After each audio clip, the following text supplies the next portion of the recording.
Welcome to today's Global Connections program. I'm Bill Miller. What can be done to help children, literally tens of thousands of them, who are trapped in situations of armed conflict? Today we're going to take a look at this and talk to an expert on this. My guest today is Ms. Leila Zerrougui. Ms. Zerrougui is the Special Representative of the Secretary General for Children in Armed Conflict. Prior to her international engagement, Ms. Zerrougui was involved in the Algerian judiciary, and she was also appointed to the Algerian Supreme Court. Ms. Zerrougui, welcome to today's Global Connections program. Thank you for giving us the opportunity to speak again on these very important issues. It is very important, and we're going to get right into it. Let's talk about your office. You're the Special Representative of the Secretary General of the United Nations for Children in Armed Conflict. Just basically, what is the mission of your office? First of all, I would like to say that this year is the 20th anniversary of the creation of this mandate by the General Assembly. So it's very timely to talk about what we are trying to do with my mandate. Of course, the Office of the Strategy on Children in Armed Conflict, we have a mandate given by the General Assembly. We cover the mandate given by the Security Council to the Secretary General, and we report also to the Human Rights Council. Our mandate covers 6 grave violations that affect children in conflict that were identified 20 years ago already. And these are recruitment and use of children, killing and maiming of children, sexual violence against children, abduction, attacks on schools and hospitals, and denial of humanitarian access. We also cover the detention of children because of their association with one party or another to the conflict. So these are the mandate, these are the scope and the mandate. Our role is, we are the voice of the children. For all these governing bodies, Security Council, General Assembly, Human Rights Council will bring the voice of the children to speak about their plight, to ask for action to be taken, to stop the violation, to end the violation, to hold the perpetrator accountable, to take the necessary measure to protect them and to reintegrate them and insert them, to protect the space that is supposed to be safe for the children, school, home, and also to make sure that we have not only action taken but a legal framework that ensure the protection, that the judiciary respond, that we have programs that allow those who were affected to be also rehabilitated, reinserted in their community. And as I said, the prevention is the most important. Now, there are literally hundreds of thousands of children undoubtedly caught in conflict situations, but the ones we think of that are actually in armed conflict are so often called child soldiers. How do you define a child soldier? And they used to be all males, I guess, but now today they're females and males. First of all, I think it's millions of children that are caught in conflict. Millions. We are speaking about in every conflict setting, children are at minimum 50% of the population. You know that, for example, the refugees and the displaced people, out of 65 million identified, we have 28 million children. Then you have the phenomenon of what we call, quote-unquote, child soldiers. Children are forced in general to join. Sometimes they are manipulated. Sometimes they are so vulnerable because they lost their parent, they don't have someone to care of them. Sometimes they become themselves someone who have to care for the family because the father died, the mother is sick or whatever. So that's the reality. And of course the pressure, the manipulation, the money, whatever. And because children don't have, in this kind of context, access to school, they are not protected, and they don't have alternative. So they are recruited, they are used, they are abused, from both sides sometimes. Majority of those that we identify recruiting children are the armed groups. Out of 59 party listed on our list, we have 51 are non-state actors. So the majority are non-state actors, and then we have some government forces. Children, when we talk about child soldiers, in the past it was kind of children that are taken, they are sometimes used for support role, sometimes in the front line, human shield, but today we are seeing also more and more children used, for example, by extremist group or group using extreme violence as suicide bomb. Children, the body of a child is used to destroy and to kill. Children are used themselves to commit violence or to watch the violence. So the harm done to these children, when we talk about child soldier, it's not a child. I even don't accept it, because I said soldier is a job. You choose to do it. The child soldier is not, even when he say I'm going to it, he's forced. So we usually say children recruited, used, associated, because it's not a choice for the child to become a soldier. Exactly, that's exactly the point. You were talking about the recruitment and bringing the children in. So often they're abducted, so often they're forced into it, so often they develop psychological ties to their captors. I remember, well, Ismail Bea, who was a child soldier in Sierra Leone, he was on our show 4 or 5 years ago, and I remember his book, The Memoir of a Child Soldier.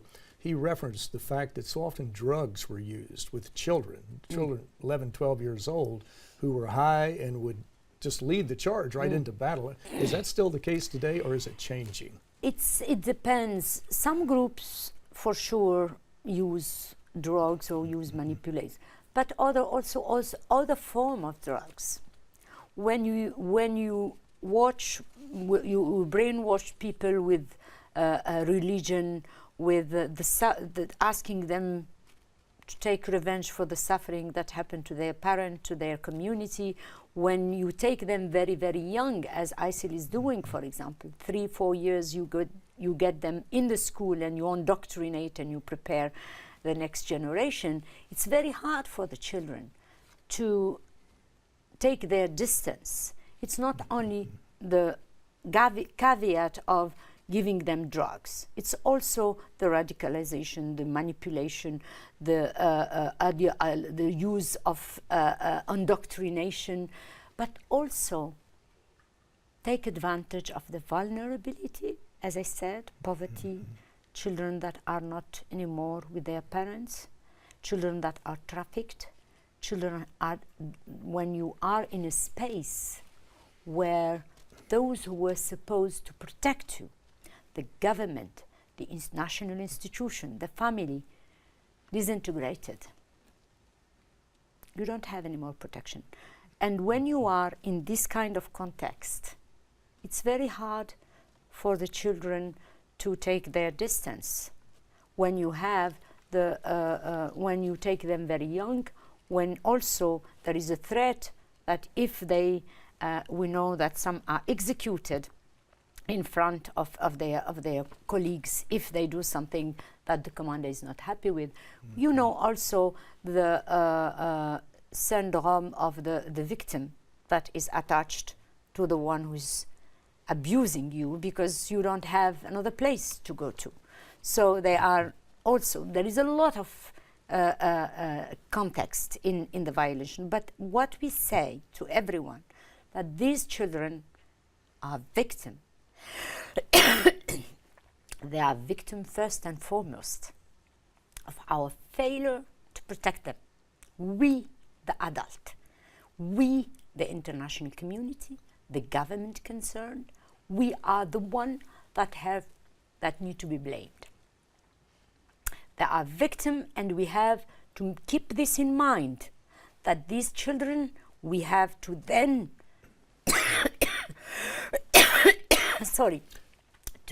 to help them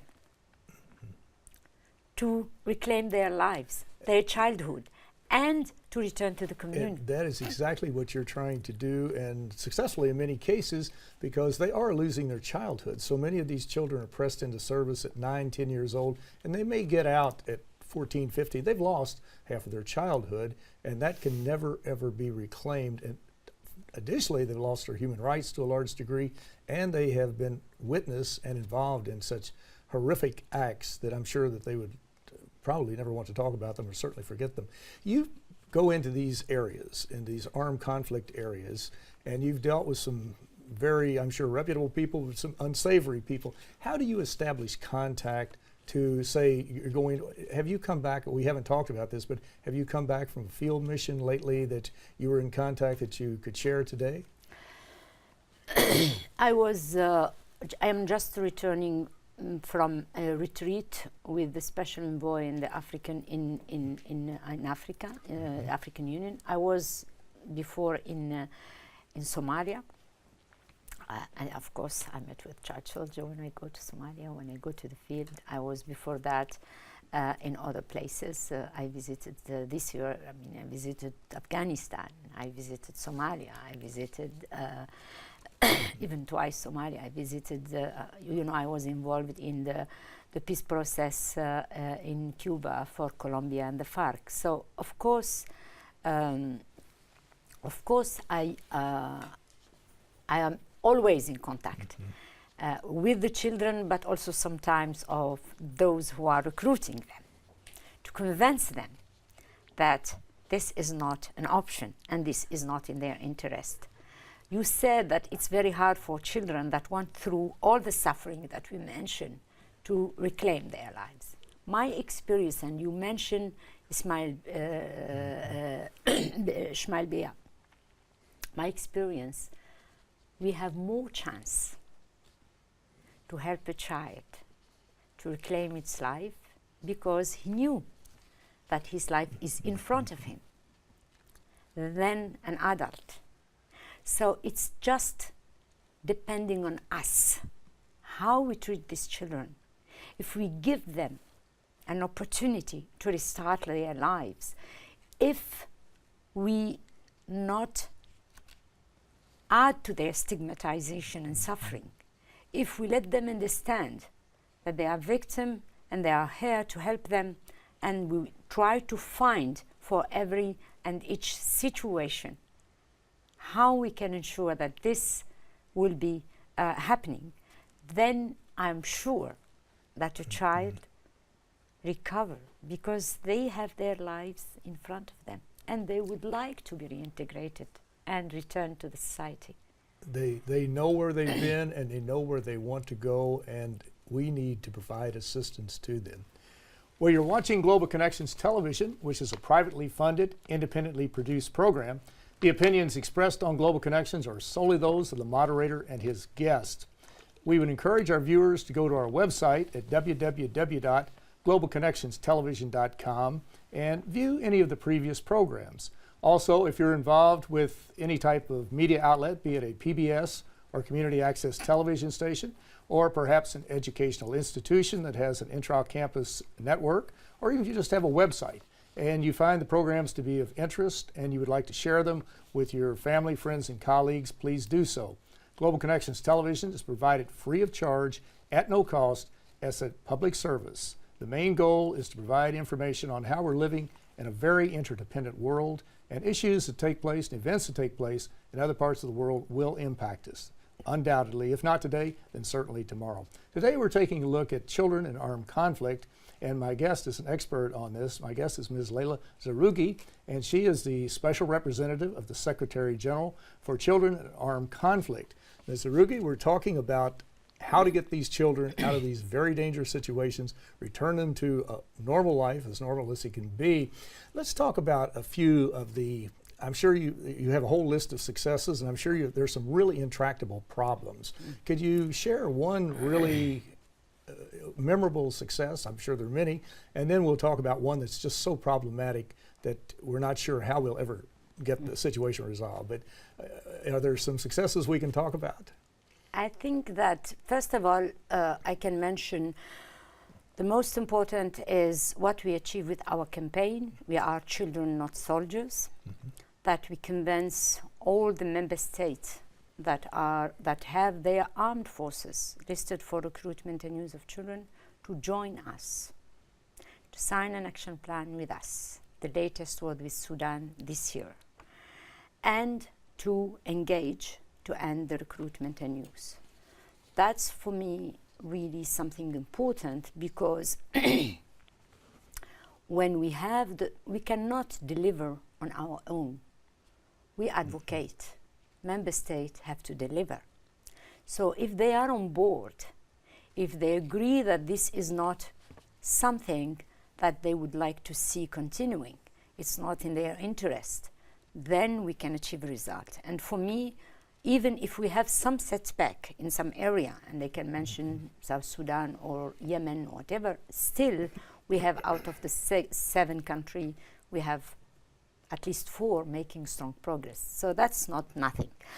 The second thing that we achieved, you know, I told you at the beginning that we try to find, as advocate for children, we try to find the space to raise their concern, to put it on the table, then those who have the power to decide to take the right decision.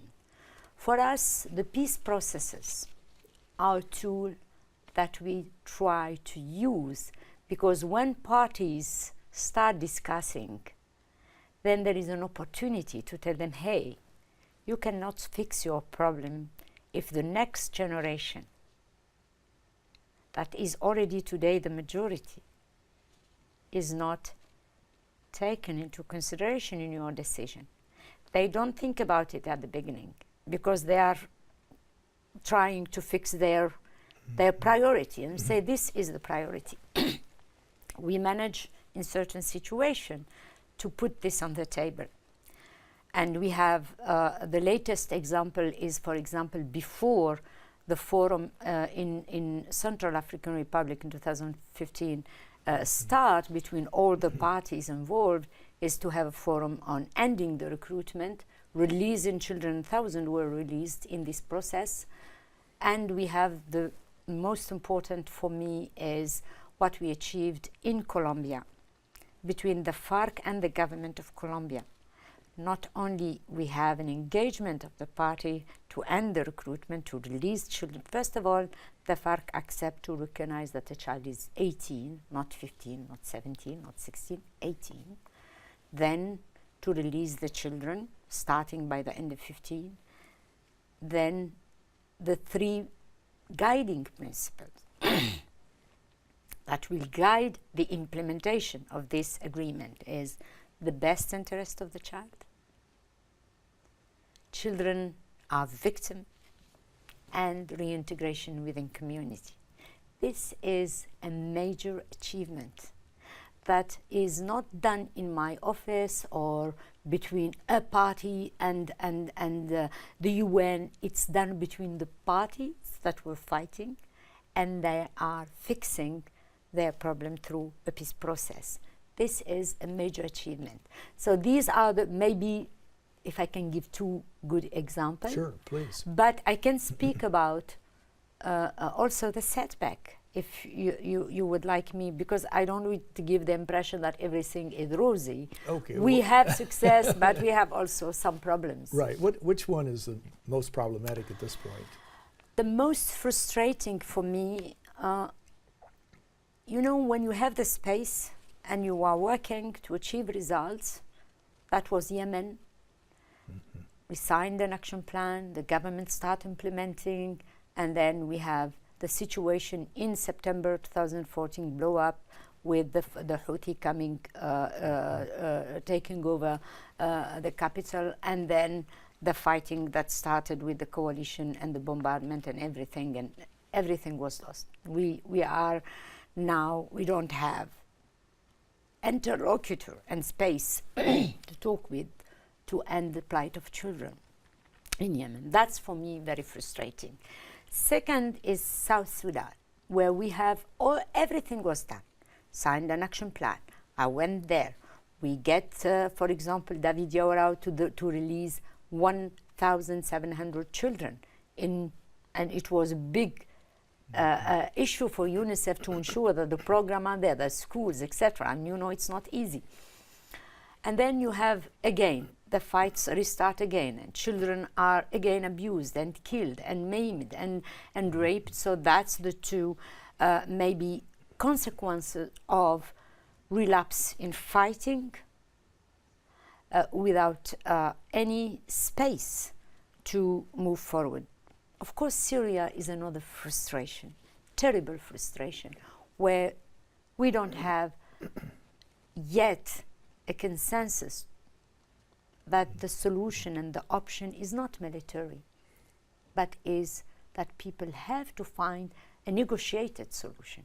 You cannot win in this kind of situation. You have at the end to compromise and to come to a negotiated solution. Unfortunately, we don't have this space to move forward. We tried, we started working with the government, with the FSA at the beginning, engaging with other armed groups, but difficult to move forward today with this context. So these are, for example, three situations where I feel very frustrated. We have situation where we have like, we move on something else and back and move, but at least we can see things happening. So for me, it's not our fault. We continue to do our best. It's not the fault of the children. They are the victims, and we continue to say that. But parties to conflict and those who have an influence on them are responsible of the plight of what is happening today, the plight of children in so many conflict settings. And we have 20 on our agenda. We have 20 situations. And you know that we have more than that if we count the spillover. We talk about Boko Haram. It's not only Nigeria. It's also Cameroon. It's also Chad. It's also Niger. And if we talk about El Shabaab, we have also neighboring country affected. If we talk about Syria and Iraq, neighboring country, at least they are receiving so many people fleeing conflict. Many of them are children. So this is a reality that is very frustrating. You have a lot of difficulties. Sometimes you don't have the access even to provide the needed support. Our humanitarian to provide vaccination, food, prevent children to die. In Yemen, we have difficulties to provide even the food. Children are dying because they don't have the minimum of basic things to allow them to survive. So that's, of course, frustrating because I feel, even if it is not, I do my best, but I feel frustrated. I feel very sad for what is happening and for the fact that we are not able, still, the international community as a whole, with those fighting, with those backing them, with all of us at the UN, we are not able to say, whatever be the division between us, we cannot do that to the children. And that's very crucial. What you've been talking about really highlights how problematic the situation is, that it's not just a matter of walking in saying you really shouldn't do this, you should release all these children. And so many cases you're having wars that are going on at the same time, you have groups that hate one another, you have the infrastructure that's non-existent, roads don't exist, you have drivers who are trying to bring food in, they get shot at, they get killed. It's a totally different situation, and we have to realize that we all, as you mentioned so very eloquently, we all have a tremendous role to play in this. And our viewers can go to your website at childrenandarmedconflict.un.org to get more information about what we're talking about today, and also to look at how they can be involved. There are many, many ways that people who live, it doesn't matter where you live in the world, you can be involved in helping to overcome this situation. But Ms. Leila Zerrougui, the Special Representative of the Secretary General for Armed Conflict, Children in Armed Conflict, I want to thank you so much for a very interesting and a very informative program. Pleasure. Thank you very much. Thank you. My pleasure. I'm Bill Miller. Thank you for joining us today on Global Connections Television.